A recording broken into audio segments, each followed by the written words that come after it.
Olá, meus caros alunos do terceiro ano do ensino médio do Colégio Estadual Almirante Barroso. Na aula de hoje nós vamos fazer a correção da atividade que eu deixei para vocês na última aula. E essa atividade trata da Revolução de 30, um importante conteúdo para você que vai fazer o Enem, vestibular em geral.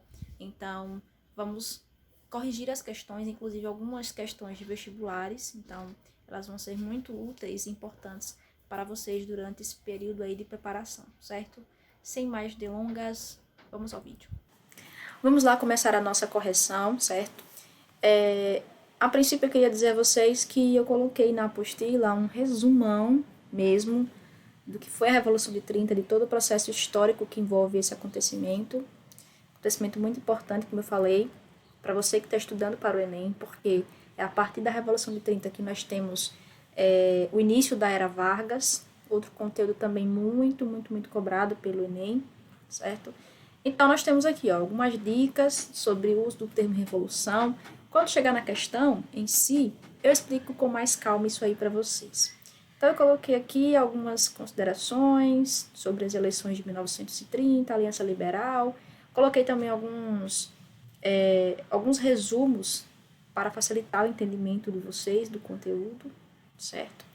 É um conteúdo um pouco complexo, muita informação, muitos nomes, muitos arranjos políticos, mas espero que devagar e estudando, focando, vocês vão conseguir entender. Vamos às nossas questões de fixação, fixar bem esse conteúdo. Questão 1. Por que o termo Revolução de 30 é contestado por alguns historiadores? Gente, isso aí é uma polêmica. Alguns historiadores preferem falar em golpe de Estado e não em revolução. Primeiramente, por quê? Por que golpe de Estado? Porque a Revolução de 30, esse movimento revolucionário, derrubou o Washington Luiz, que era o presidente da República na época, e impediu a posse do Júlio Prestes, que havia sido eleito legitimamente, ou seja, ele foi eleito de maneira legítima pelo povo brasileiro. Então, isso seria um golpe de Estado na visão de alguns historiadores. Mas por que esse termo revolução ele não pode ser encaixado na ascensão de Vargas em 1930? Por quê? Se a gente levar em consideração o conceito tradicional de revolução, como a gente usa em Revolução Industrial, Revolução Francesa, esse conceito de revolução implica mudanças estruturais, mudanças profundas na sociedade, mudanças políticas, sociais e econômicas. Nesse caso, alguns historiadores dizem que não houveram mudanças, não houve um grande impacto na estrutura do Brasil naquela época. Por quê?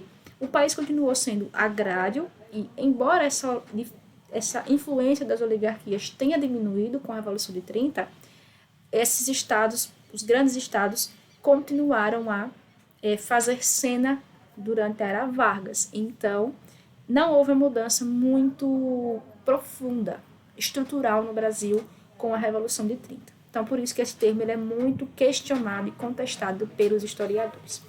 Certo? Questão 2 é do Enem 2011, ou seja, tem pouco tempo atrás. Vamos ler aqui o trecho.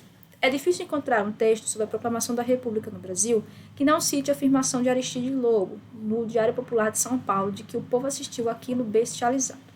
Essa versão foi relida pelos enaltecedores da Revolução de 1930, que não descuidaram da forma republicana, mas realçaram a exclusão social, o militarismo e o estrangeirismo da fórmula implantada em 1889. Isto porque o Brasil brasileiro teria nascido em 1930. Então, gente, aqueles que faziam parte desse movimento de 1930, segundo o trecho, eles pensavam o que da proclamação da República? Pensavam justamente isso aí, que ela realçou a exclusão social, o militarismo, eles fazem uma crítica à proclamação da República de 1889. Mas por que eles faziam essa crítica? Por quê? Vamos às alternativas. Aí o enunciado diz assim: o texto defende que a consolidação de uma determinada memória sobre a proclamação da República no Brasil teve, na Revolução de 30, um de seus momentos mais importantes. Os defensores da Revolução de 30 procuraram construir uma visão negativa para os eventos de 1889, porque esta era uma maneira de...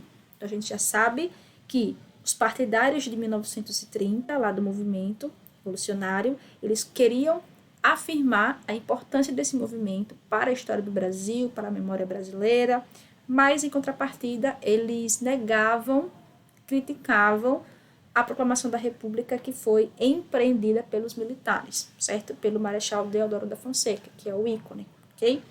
Vamos às alternativas. Lembre que só tem uma certa.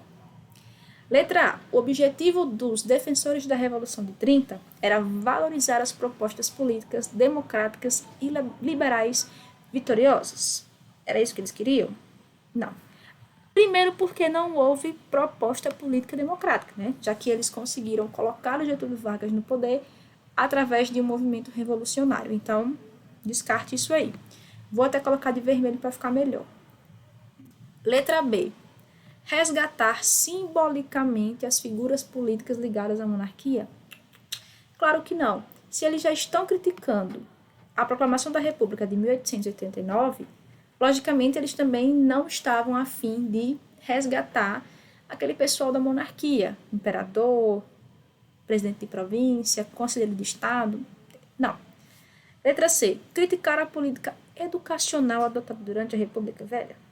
Até poderia ser, mas a questão não traz isso. Sempre tente conseguir absorver o máximo que você pode do enunciado da questão, do trecho, de uma citação, imagem, sempre tente. A resposta tem que ter ligação com a pergunta. Então, não tem nenhuma ligação, não tem política educacional no enunciado da questão. Então, também está errada. Letra D. Legitimar a ordem política inaugurada com a chegada desse grupo ao poder. Sim, depois da Revolução de 30, o que acontece? Nós temos a chegada de Vargas ao poder do governo provisório, então eles precisavam legitimar.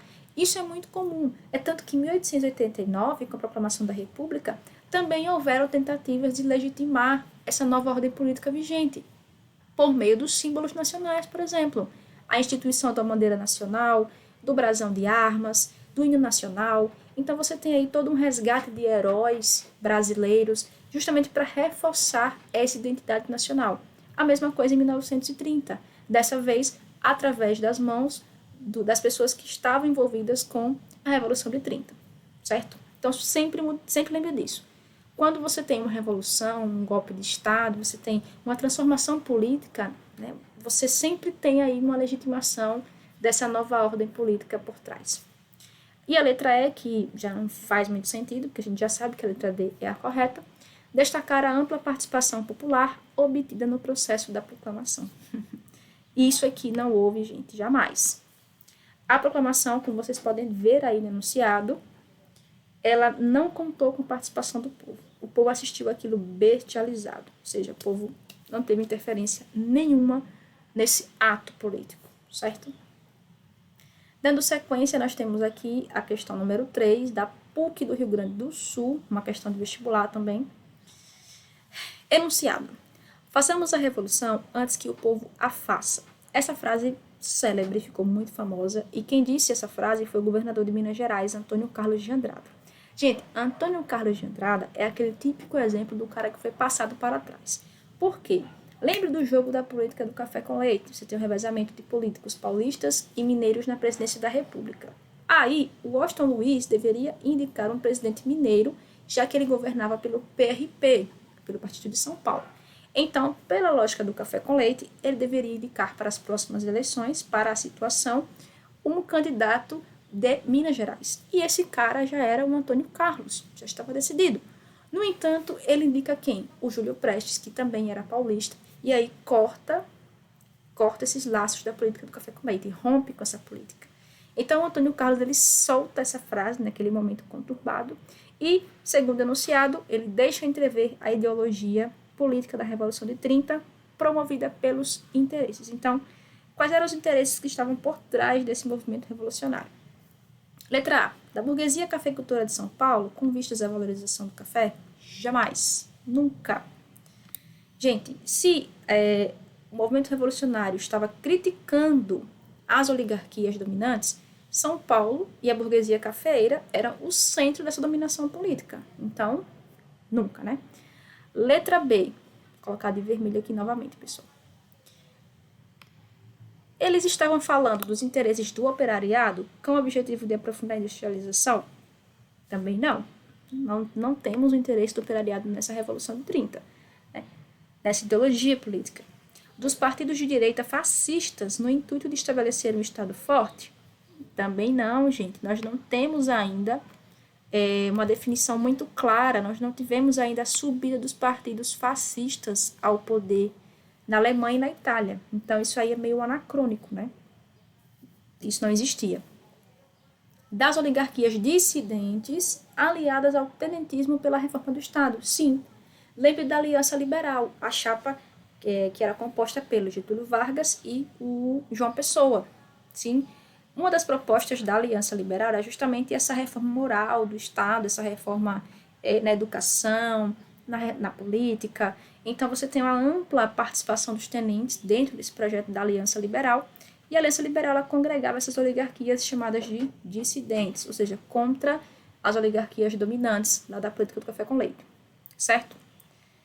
E letra E, da burguesia industrial na busca de uma política de livre iniciativa. Também está errada, certo? Então, a letra certa, como já está marcado aqui, é a letra D, de nota 10, certo? Quarta questão. Observe aí que eu tentei resumir a resposta, mas são muitas informações, como vocês já puderam perceber, né, nesse conteúdo. Questão 4. De maneira resumida, explique como Getúlio Vargas chegou à presidência em 1930. Gente, parece uma novela mexicana. Porque nós temos aí muitas idas e vindas. Primeiro, eleições de 1930. Eu já falei para vocês que a política do café com leite rompeu-se porque o Washington Luiz, que era o presidente, governava pelo PRP, indicou outro candidato pelo mesmo partido, Júlio Prestes. As eleições aconteceram, uma chapa de oposição foi lançada, que foi a Aliança Liberal. O presidente candidato era o Getúlio Vargas, o vice, João Pessoa. Com as eleições de 1930, o Júlio Prestes ganha, Getúlio Vargas perde.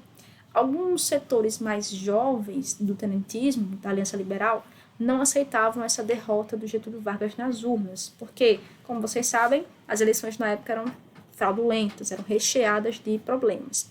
Então, o que acontece? Vargas perdeu, até aí tudo bem. No entanto, a morte de João Pessoa por motivos pessoais numa confeitaria em Recife, lembre que João Pessoa era vice de Getúlio, essa morte foi tomada como um crime político do âmbito nacional, podemos dizer assim. E foi o estopim para o início desse movimento revolucionário que já estava sendo gestado no sul do Brasil. Esse movimento ele chegou à capital federal, Rio de Janeiro, e culminou na deposição do presidente Washington Luiz, ou seja, ele foi retirado, convidado a se retirar da presidência, e Getúlio Vargas subiu ao poder, né? Mas antes disso nós tivemos uma junta provisória, certo? Nós tivemos oficiais que governaram o Brasil, como vocês podem ver aqui, ó. A junta pacificadora, melhor dizendo. Mena Barreto, Tasso Fragoso, Isaías Noronha, até que Vargas, em 3 de novembro de 1930, chega ao Rio de Janeiro para assumir o governo provisório do Brasil. De provisório não teve nada, certo? Ele governou durante 15 anos. E última questão, cite alguns desdobramentos da Revolução de 30, ou seja, a partir da Revolução de 30, como que o Brasil passou, como é que o Brasil se configurou depois da Revolução de 30 e do começo do governo Vargas. Pode ser vocês, não mudou muita coisa, o Brasil continuou sendo um país agrário com as mesmas estruturas, ok? Essa Revolução de 30 pôs fim à chamada República Velha, né, um marco muito importante para a história do Brasil, o fim da Primeira República, enfraquece as oligarquias, mas elas não somem. O Brasil ele teve um desenvolvimento industrial significativo durante a Era Vargas, profunda intervenção do Estado na economia. Nós temos aí políticas assistencialistas voltadas aos trabalhadores, nós temos a criação da CLT futuramente. Então, o Brasil ele se abre para um horizonte de transformações a partir da Revolução de 30 e do começo do governo Vargas, certo, pessoal? Por hoje é só, eu sei que é muita informação, mas espero que vocês tenham entendido. Qualquer dúvida é só entrar em contato comigo através das redes sociais. Então é isso, pessoal, até a próxima aula e tchau, tchau.